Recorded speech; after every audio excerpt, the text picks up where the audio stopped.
Bismillahirrahmanirrahim. Movement of a force. Let a force FPQ act at a point P as shown in the figure.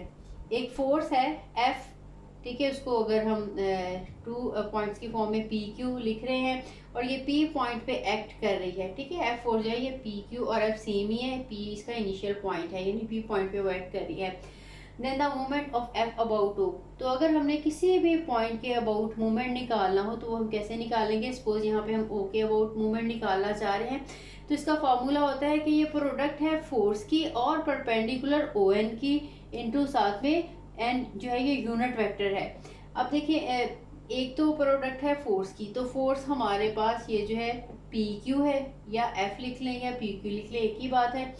उसके बाद इसकी यानी magnitude की यहाँ पे बात की गई है, और साथ में परपेंडिकुलर ON जो है ये परपेंडिकुलर है इस फोर्स के ऊपर, ठीक है। इस फोर्स के ऊपर इस पॉइंट से आपने परपेंडिकुलर ड्रॉ करना है। इसको हम बैकवर्ड एक्सटेंड करेंगे तो फिर यहाँ पे परपेंडिकुलर ड्रॉ होगा, यानी यहाँ से ये 90 का एंगल बनाएगा। और ये जो है O, यहाँ से आपने जिसके अबाउट पे अपने मूवमेंट जो है वो फाइंड आउट करना है उसको P के साथ ज्वाइन किया, ठीक है। तो ये OP वेक्टर हमारे पास आ गया। अब हम OP वेक्टर का अगर हम PQ फोर्स के साथ एंगल जो है वो देखना चाह रहे होंगे तो हमें ये OP को आगे जो है वो एक्सटेंड करना पड़ेगा, आगे लगाना पड़ेगा, क्योंकि यहाँ से हम एंगल, ये वाला एंगल नहीं आएगा दोनों फोर्सेस के बिटवीन। क्यों? क्योंकि जब भी मैंने आपको बताया था एंगल फाइंड आउट करना हो टू फोर्सेस के, टू वेक्टर्स के बिटवीन, तो हमेशा उनके इनिशियल पॉइंट जो है वो सेम होने चाहिए। अब देखें ये PQ फोर्स का तो यहाँ पे इनिशियल पॉइंट है, लेकिन OP फोर्स का ये टर्मिनल पॉइंट है, तो इस फोर्स को मैंने आगे जो है वो शिफ्ट किया है, ठीक है। ये आगे यहाँ तक, जहाँ तक भी आएगा आपने यहाँ पे आगे ले गए। अब देखें ये इनिशियल पॉइंट आ जाएगा यहाँ से इस फोर्स को, तो अब ये वाला एंगल जो है ये हम कह सकते हैं OP और PQ के बिटवीन है। ये वाले एंगल और ये वाले एंगल जो है ये दोनों इक्वल ही होंगे। कोई सी भी टू लाइन इंटरसेक्ट कर रही हो तो इनसे बनने वाले जो ऑपोजिट हैं एंगल्स हैं ये हमेशा इक्वल होते हैं। तो जो फोर्स है उसको हमने PQ लिख लिया है, और जो परपेंडिकुलर है वो ON है, और साथ में N यूनिट वेक्टर जो है इसकी प्रोडक्ट है। अब ON जो है यहाँ से लेके यहाँ तक अगर हमने वेक्टर फाइंड आउट करना है तो इस राइट ट्रायंगल की हेल्प से हम फाइंड आउट कर सकते हैं। देखिए जब भी कभी आपने राइट ट्रायंगल से निकालना हो तो ये देखें, ये एंगल और ये परपेंडिकुलर की ये जो दरमियान वाली लाइन है ये हमेशा इसकी magnitude multiply by cause of the angle, जो भी यहाँ पे होगा, अगर हमने थीटा लिया है तो ये कॉज ऑफ थीटा, यानी OP कॉज ऑफ थीटा बन जाएगी ये साइड। और ये जो एंगल की ऑपोजिट साइड है ये हमेशा इस एंगल की इस लेंथ की प्रोडक्ट साथ में आ जाएगी साइन ऑफ थीटा, ठीक है। तो अब ये जो ON वेक्टर है this is equal to OP sine of theta, तो मैंने ON को रिप्लेस कर दिया OP साइन ऑफ थीटा के साथ, साथ में N यूनिट वेक्टर आ जाएगा एज इट इज। यहाँ पे ये डॉट प्रोडक्ट नहीं है, सिंपल मल्टीप्लीकेशन है। अब देखिए इसको हम क्रॉस प्रोडक्ट की फॉर्म में लिख सकते हैं OP क्रॉस PQ। देखिए जब इनको हम ओपन करेंगे तो इसकी OP की मैग्नीट्यूड PQ की मैग्नीट्यूड, साथ में sine of the angle between OP and PQ, साथ में N यूनिट वेक्टर। ये जो N यूनिट वेक्टर है ये OP और PQ के बीच हमेशा पर इसके पैरेलल वेक्टर है, और इसकी डायरेक्शन हमेशा OP के और PQ के परपेंडिकुलर होगी। देखें ये जो है एक्चुअली OP हमने आगे शिफ्ट किया है, यहाँ से इसकी तरफ देखें करेंगे तो ये जो है डायरेक्शन ये R क्रॉस F वाली, ये उसके अलोंग ये यूनिट वेक्टर है N, ठीक है। तो इसका मतलब यह है कि जब भी हमने मोमेंट फाइंड आउट करना होगा किसी भी फोर्स का, ये हमने फॉर्मूला ड्राइव किया है, तो हम क्या करेंगे, उस फोर्स की क्रॉस प्रोडक्ट लेंगे R के साथ, और R क्या है वेक्टर, जिस पॉइंट के अबाउट आपने मूवमेंट निकालना होगा उस पॉइंट को आपने ज्वाइन करना है किस पॉइंट के साथ, जहाँ पे फोर्स अप्लाई हो रही है, ठीक है।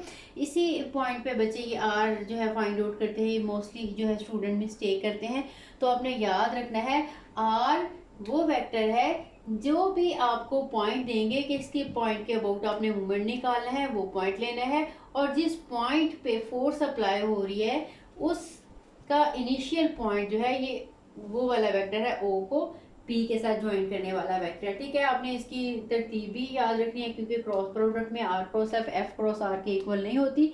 तो हमेशा आपने आर वेक्टर जो है वो पहले लिखना है और एफ वेक्टर आपने हमेशा बाद में लिखना है। इनकी आपने जो है वो क्रॉस प्रोडक्ट निकालनी है। अगर मैग्नीट्यूड ऑफ मोमेंट कहेंगे तो फिर ये जो वेक्टर का आंसर आएगा उसकी आप मैग्नीट्यूड, जैसे आम वेक्टर्स की हम निकालते हैं, बिल्कुल इसी तरीके से आपने उसकी मैग्नीट्यूड जो है वो फाइंड आउट कर लेनी है।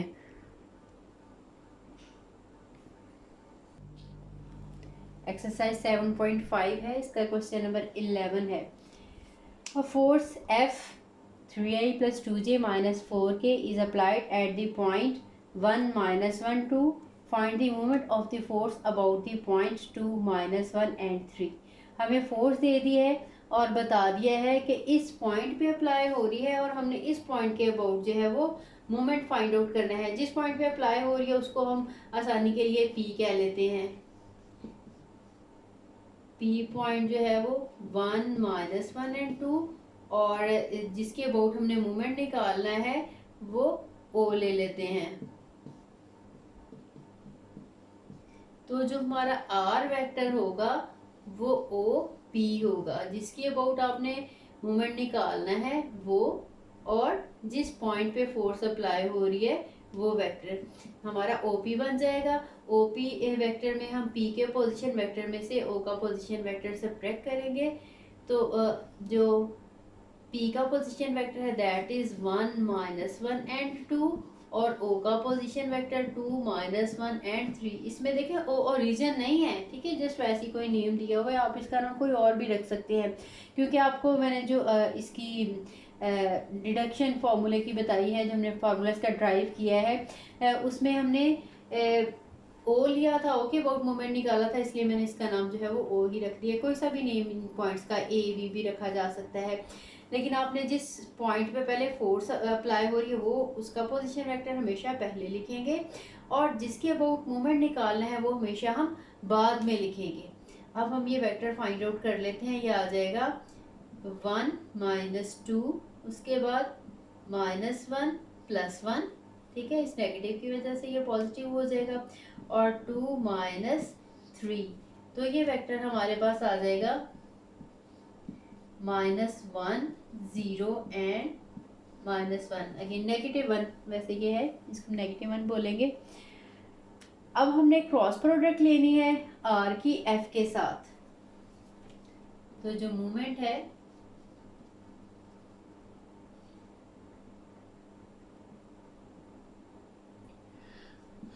That will be equals to R cross F, और R हमें दिया हुआ है, ये जो हमने भी निकाला है, माइनस I माइनस K है, और क्रॉस प्रोडक्ट है इसकी F के साथ, और F हमारा वेक्टर है 3I plus 2J minus 4K। इनकी हमने क्रॉस प्रोडक्ट फाइंड आउट करनी है।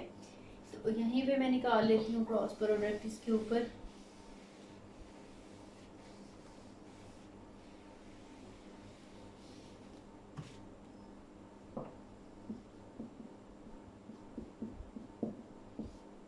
I J और K लिखेंगे, ठीक है। I फर्स्ट R के कंपोनेंट है -1 0 एंड -1, और ये है 3 2 एंड -4। इसकी जस्ट हमने क्रॉस प्रोडक्ट लेनी है तो हमारा आंसर आ जाएगा। I के साथ आ जाएगा हमारा 0 0 प्लस 2I, इसके बाद फिर नेगेटिव लगा के J के साथ हम लगाएंगे 4 और प्लस 3, और उसके बाद फिर K के साथ आ जाएगा -2 plus 0K। This is 2I minus 7J minus 2K, ठीक है। ये हमारा मूवमेंट का आंसर है। अगर मूवमेंट की मैग्नीट्यूड फाइंड आउट करने को कहेंगे तो फिर हम इसी वेक्टर की मैग्नीट्यूड जो है वो निकाल देंगे। वो 2 का स्क्वायर आ जाएगा, -7 का स्क्वायर, -2 का स्क्वायर, इनके स्क्वायर लेंगे, ऐड करेंगे और फिर हम स्क्वायर रूट लेंगे। क्वेश्चन नंबर 12 है, a force F 4i - 3k passes through the point A 2 - 2 5, find the moment of F about the point 1 -3 and 1। Moment हमने फाइंड आउट करना, हमें फोर्स भी दे दी है और हमें साथ में पॉइंट दे दिया है, यानी वो पॉइंट है जहाँ पे फोर्स अप्लाई हो रही है। ठीक है, आपने ये ए पॉइंट दे दिया और आपने ओ बी पॉइंट के अबाउट जो है वो मोमेंट फाइंड आउट करना है। इसका मतलब है हमने आर क्रॉस एफ इस सब में फाइंड आउट करनी है। इसमें जो आर वेक्टर होगा दैट विल बी, देखिए बी के अबाउट आपने निकालनी है तो हम इसको बी ए वेक्टर फाइंड आउट करेंगे, वो आर के इक्वल होगा और ये एफ हमें फोर्स जो है ये दे दी गई है। जस्ट आपने इसकी क्रॉस प्रोडक्ट लेनी है। बस आपने यही ध्यान रखना है कि आप वेक्टर कौन सा फाइंड आउट करोगे, जिसके अबाउट आपने फाइंड आउट करना होगा वो हम पॉइंट पहले लिखेंगे और जिस पॉइंट पे फोर्स अप्लाई हो रही है वो हम पॉइंट बाद में लिखेंगे। बी आपने वेक्टर फाइंड आउट करना है, इसकी क्रॉस प्रोडक्ट लेनी है एफ के साथ, तो वही जो है वो मोमेंट इसका आ जाएगा। क्वेश्चन नंबर जो 13 है बिल्कुल इसी तरह से है। Given a force F equals to 2i plus j minus 3k acting at a point A 1 -2 1, find the moment of F about the point B। बिल्कुल इसी तरह की स्टेटमेंट है, B के अबाउट आपने निकालना है और हमें A पॉइंट जो है वो दिया है, जिस पॉइंट पे वो एक्ट कर रही है, तो बी ए क्रॉस एफ ही हम फाइंड आउट करेंगे, ये आप खुद कर लेंगे। क्वेश्चन नंबर 14 है, find the moment about A of each of the concurrent forces. हमें 3 फोर्सेस दे दी गई हैं और आपने जो उनका पॉइंट ऑफ कंकरेंसी दिया हुआ है और आपने ए के अबाउट निकालना है। ये क्वेश्चन नंबर 14 में आपको कर देती हूँ।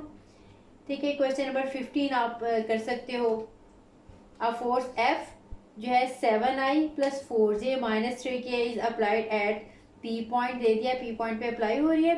Find the moment about the point Q। Q के अबाउट आपने मोमेंट निकालना है, तो Q P वेक्टर जो होगा वो R वेक्टर के इक्वल होगा। ठीक है, ये 15 क्वेश्चन भी इजीली सॉल्व हो जाएगा। मैं क्वेश्चन नंबर 14 आपको सॉल्व कर देती हूँ। क्वेश्चन नंबर 14 है, इसमें देखें आपको मूवमेंट जो है ए के अबाउट फाइंड आउट करना है और पी जो है वो पॉइंट है जहाँ पे ये सारी जो है 3 फोर्सेस इसमें दी हुई हैं। पहले वाले में 1 फोर्स दी होती थी, इसमें 3 फोर्सेस दी हैं, तो इनका रिजल्टेंट आप इन फोर्सेस को सम करके फाइंड आउट कर लोगे। और जो पी है पॉइंट ऑफ कंकरेंसी है, यानी कि जहाँ पे ये तीनों जो है वो फोर्सेस जो है मिल रही हैं, तो आपने पी वो पॉइंट ऑफ एप्लीकेशन लेना है। तो इसमें जो हम आर वेक्टर फाइंड आउट करेंगे वो, क्योंकि ए के अबाउट निकालना है, वो ए पी वेक्टर आएगा और जो हमारी फोर्सेस हैं इसको आप F1, इसको F2 और इसको F3 हम कह सकते हैं। फिर आपने इन्हें ऐड करना है, तो जो फाइनल फोर्स हमारे पास F आएगी। तो हम पहले ले लेते हैं, late F1 equals to I minus 2j, F2 equals to 3I plus 2j minus k and F3 equals to 5j plus 2k। ठीक है, इसके बाद जो हमारी रिजल्टेंट फोर्स F बनेगी वो इन सब फोर्सेस को ऐड करके बनेगी, F1 plus F2 plus F3। इन्हें हम ऐड कर लेते हैं। जो पहली फोर्स है वो है I minus 2j, second force 3I plus 2j minus k, और जो इसकी थर्ड फोर्स है that is 5j plus 2k। इन सबको ऐड करेंगे, आई कंपोनेंट में ऐड हो जाएंगे, 9i आ जाएगा और जे कंपोनेंट जो है सॉरी ये जे कंपोनेंट है, आई कंपोनेंट जस्ट 3 and 1 है, तो ये 4i आ जाएगा। आप एक स्टेप में इन्हें पहले ओपन कर लीजिएगा, उसके बाद फिर इन्हें ऐड कर लीजिएगा। जे कंपोनेंट, ये यहाँ पे नेगेटिव 2j है, यहाँ पे पॉजिटिव 2j है, ये कैंसिल हो जाएगा, जस्ट 5j रह जाएगा। और k कंपोनेंट हमारे पास एक नेगेटिव k है और ये प्लस 2k है, तो प्लस k कंपोनेंट रह जाएगा। अब हमने r वेक्टर फाइंड आउट करना है। जो r वेक्टर है that is equals to AP। AP में पहले p का पोजीशन वेक्टर आ जाएगा और उसके बाद फिर a का पोजीशन वेक्टर आएगा। इन्हें हम ijk में लिख लें तब भी ठीक है, या बाद में ijk लिख लें तब भी सही है। चलिए ijk में मैं लिख देती हूँ। पहले आपने p पॉइंट का लिखना है, दैट इज 2i और प्लस k, ठीक है। इसमें j कंपोनेंट जो है वो 0 है। और इसके बाद माइनस में आ जाएगा p का पोजीशन वेक्टर, p का पोजीशन a का पोजीशन वेक्टर आ जाएगा, that is i plus j plus k vector है। इन्हें हमने सब्ट्रैक्ट कर देना है, तो ये हमारे पास आ जाएगा 2i माइनस i आ जाएगा, और इसमें j कंपोनेंट नहीं है तो जस्ट j आ जाएगा, और k plus k minus k, जब हम करेंगे ये माइनस j है इस नेगेटिव की वजह से, और ये k माइनस k करेंगे तो ये भी कैंसिल हो जाएगा, जस्ट हमारे पास i माइनस j वेक्टर आ जाएगा। अब आपने क्रॉस प्रोडक्ट निकालनी है f की और r की।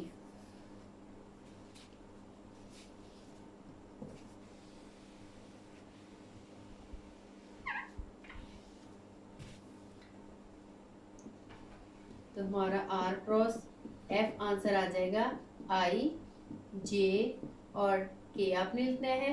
पहले हमारे पास r के आएंगे कंपोनेंट 1 नेगेटिव 1 और यहाँ पे 0, उसके बाद फिर फोर्स के कंपोनेंट आ जाएंगे 4 5 एंड 1, ठीक है। उसके बाद आपने इनकी क्रॉस प्रोडक्ट ले लेनी है। i के साथ कंपोनेंट आ जाएगा 1, ठीक है, ये 0 हो जाएगा, 1 माइनस 0 लिखना है तो एक स्टेप में मैं लिख देती हूँ। इसके बाद j के साथ आ जाएंगे 1 माइनस 0 और उसके बाद k के साथ कंपोनेंट आ जाएंगे 5 और साथ में ये नेगेटिव दरमियान वाले नेगेटिव ऐसे ये प्लस हो जाएगा, प्लस 4 और k आ जाएगा, ये आ जाएगा i minus j plus 9k, ठीक है।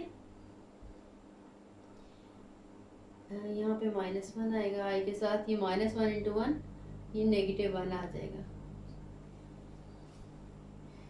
माइनस i माइनस j और प्लस 9k, ठीक है। और अगर मैग्नीट्यूड फाइंड आउट करनी होगी तो मैंने आपको पहले भी बताया, वो आपने इनके हर कोफिशिएंट जो भी है i j k के इनके स्क्वायर लेने हैं, ऐड करना है, उसके बाद आपने स्क्वायर रूट लेना है। क्वेश्चन नंबर 15 आप इजीली कर सकते हैं। आपने जस्ट जो r है वो आपने चेक करना है कि कौन सा वेक्टर बनेगा, बाकी फोर्स तो इजीली जो है वो पता चल जाती है। इसके बाद फिर क्रॉस प्रोडक्ट जो है वो भी आप लोग आसानी से कर सकते हो।